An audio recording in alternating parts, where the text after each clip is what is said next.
by Laura Colby Bloomberg. U.S. President Donald Trump might have quit the Paris Climate Accord, but shareholders are not going to let carbon-producing U.S. companies off the hook. Witness the investor victory over ExxonMobil Corp management on May 31, a day before the Trump decision. Over the Exxon board's objections, almost two-thirds of shareholders voted for a proposal asking the company to provide a detailed report on how curbing climate change could affect its business.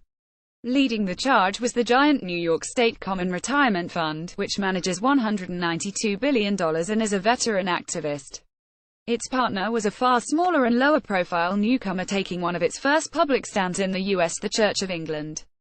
Through her $7.9 billion $10 billion fund that finances the Church's mission activities, cathedral costs and clergy pensions, the Church has been quietly, and successfully, engaging with European companies in the energy and mining industries for the past few years.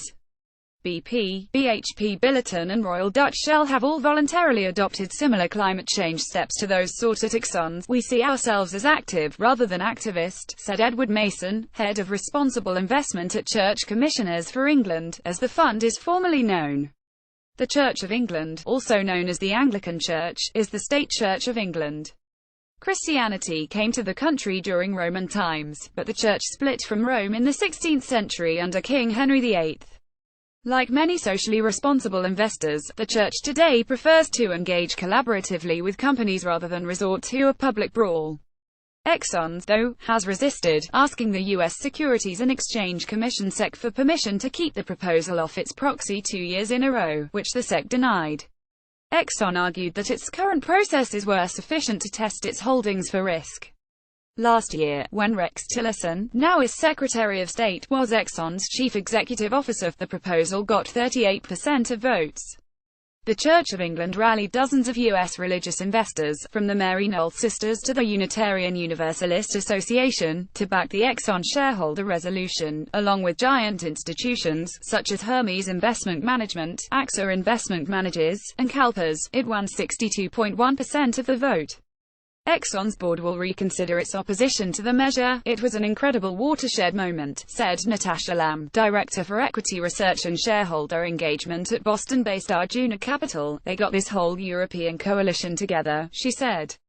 "The Church of England pulls a lot of weight." Sister Patricia Daly, Director Emeritus of the Tri-State Coalition for Responsible Investment, based in Montclair, New Jersey, agreed. "It was great to have them front and center," said Daly, who has engaged with Exxon on environmental issues for years.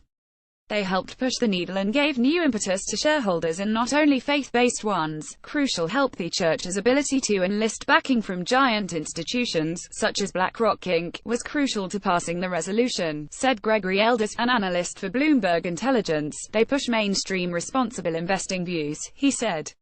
"It's not preachy. This is a vital ethical issue and relates to our stewardship of the environment, and our care for the poorest and most vulnerable in the world, who will be those most impacted by climate change," Mason said.